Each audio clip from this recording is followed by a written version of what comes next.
Good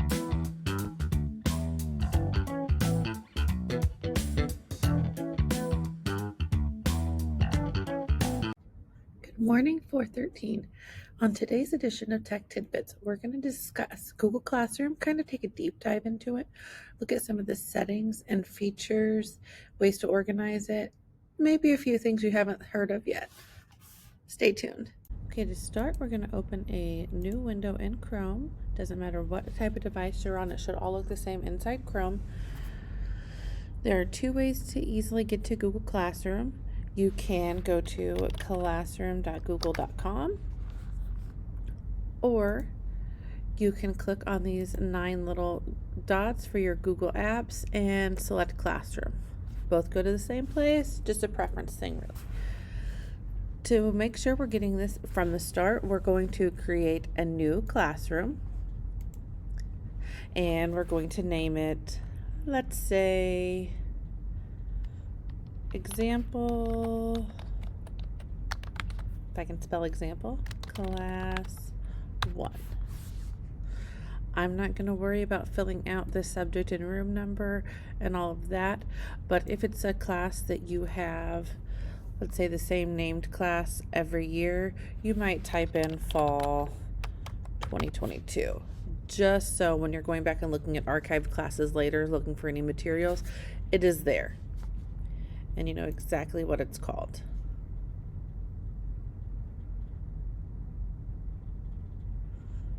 Let it create our class. So this is our general class, and I want to customize it. I want to have a cool different banner.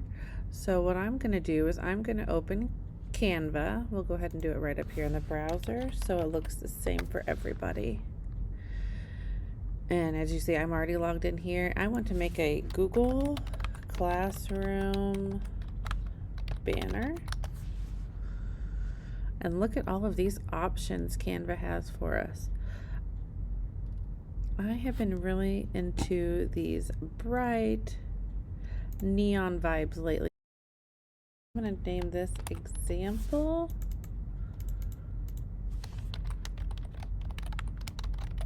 class number 1, fall 2022. Okay, and that's all I want to change, except I want to make it right there. I'm gonna go ahead and download that as a PNG. So then I'm gonna go back to my class. I'm gonna customize this, upload a photo,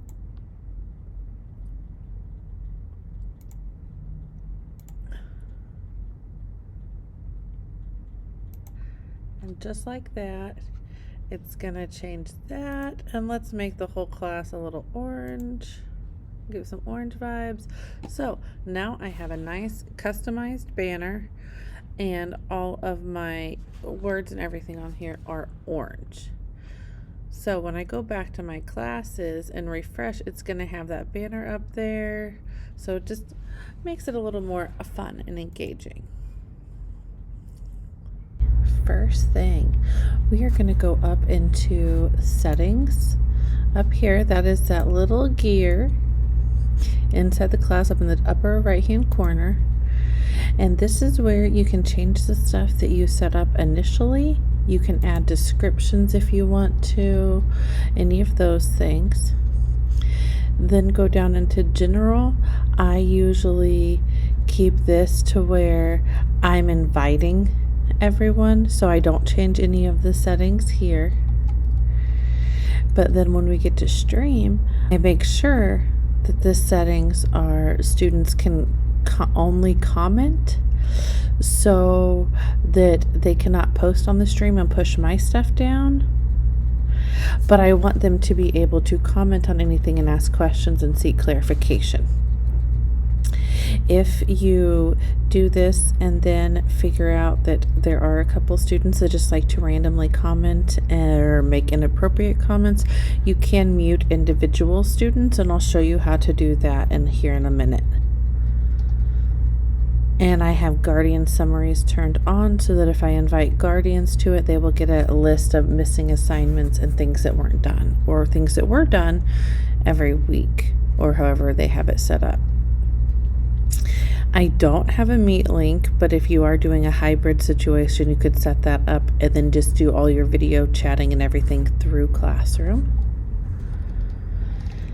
On grading, I have it set to no overall grade because I don't want it to get confusing. I've in the past had it set up to where it gave them grades, but unless you're putting everything that goes into PowerSchool for your grades into Google Classroom as well, then that won't work.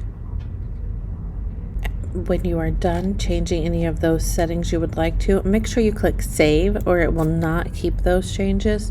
Once we're back out here, this is our stream. The stream has every time you post an assignment, make an announcement, share anything with your class, it'll show up here. Think of it as a Facebook feed, if you will. This is your classroom feed.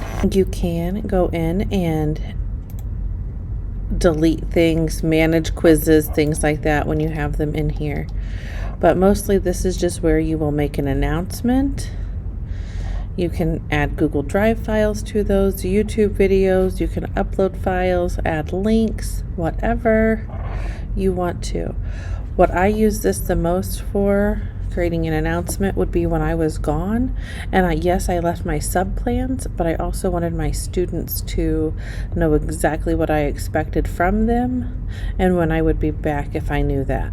So I would make that post and post it right there, and then they could also make comments if they had questions.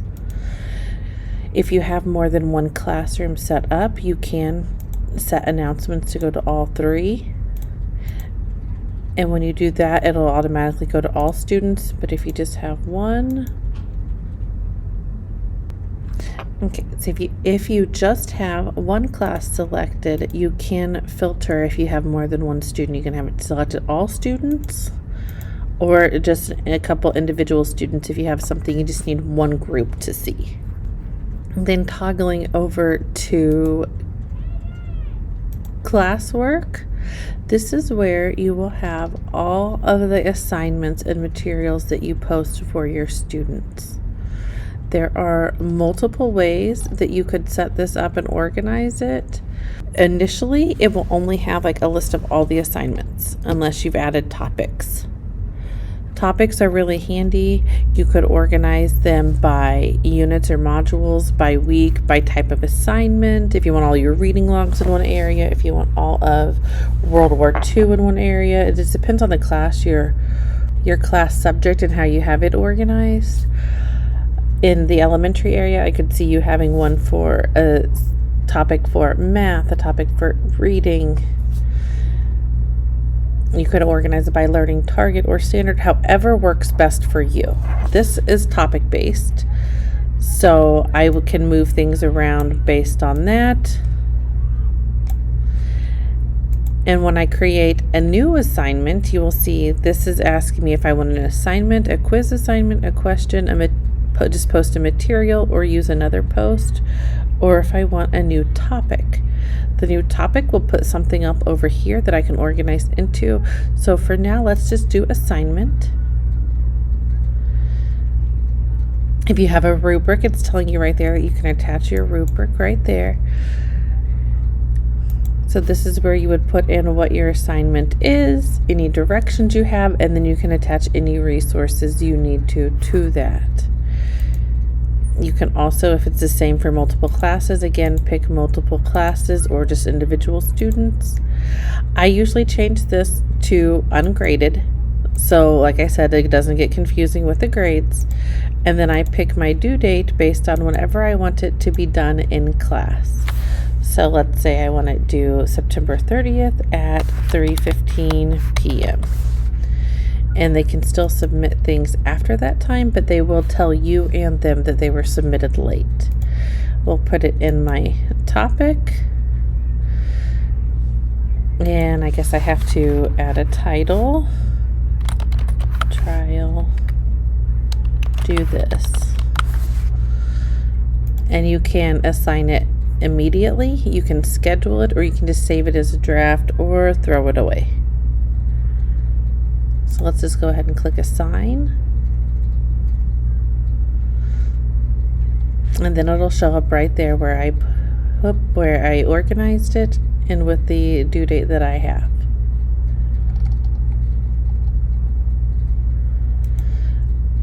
If you want to go into quiz assessment, it will create an automatically blank Google form for you. And you can put it into locked mode on Chromebooks. And that just means that they won't be able to go back and forth, and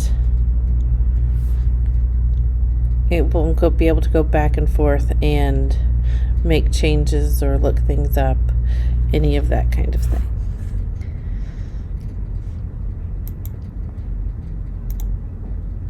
You can ask just a question to where they need to either answer a short answer, multiple choice. That would be really great for an exit ticket. And if you just want to post a material, you can say, watch this before Friday, and attach a YouTube. You can paste one if you have it, or you can just search for what you want.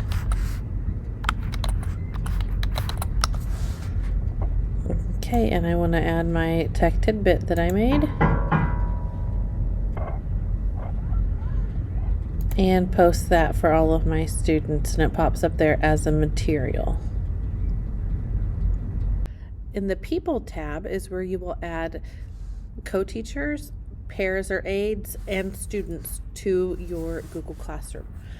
I always add paras and aides as teachers so that they can see the work that all the students are submitting or not submitting and help them in that way. Also, that way it will not show, if I add them as a student, it will show up as them needing to turn assignments in and missing assignments and things. And so I just keep it simple and I add them as teachers. When adding students, I like to type them in their email addresses and add them all to it so that I know they're all getting in there. And then right here, where next to the student's name, it would say invited until they've gone into Google Classroom and accepted the invitation. Here is where guardians will show up. Guardians are any parents or other legal guardians that you add to Classroom, and they will get summaries. If they accept, they will get summaries of the students' work that they've done, not done, how they're doing, all of those kind of things. This is also where, I talked about this earlier, you can mute the student. So if you mute them, they can still submit work. Other students won't know that you've muted them, but they cannot comment or create posts. I've only had to use this a couple of times in extreme circumstances where people were posting very inappropriate things, but it's a good feature to know where it is and how to use it. Going back over here to our menu, this is where you can go in. You can see the list of your classes, what things you need to grade if you have any pending assignments, your class calendars, your archived classes, so previous classes, and settings. So let's go ahead and go look at classes. You see you have all of your classes here. Let's look at to review.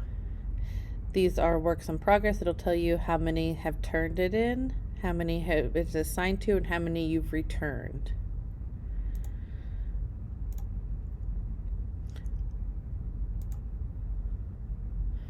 There you will see all of the work that is assigned.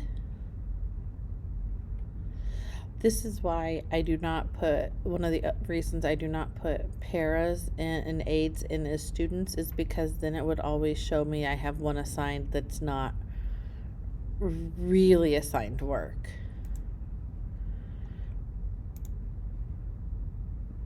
And then once you review it, or you say, okay, I've looked at all that, you review it, you can still go back and look and see on the under reviewed. Calendar will open up a calendar that's just for whatever, all of your Google Classrooms, but it will also, you can also narrow it down to just individual classes.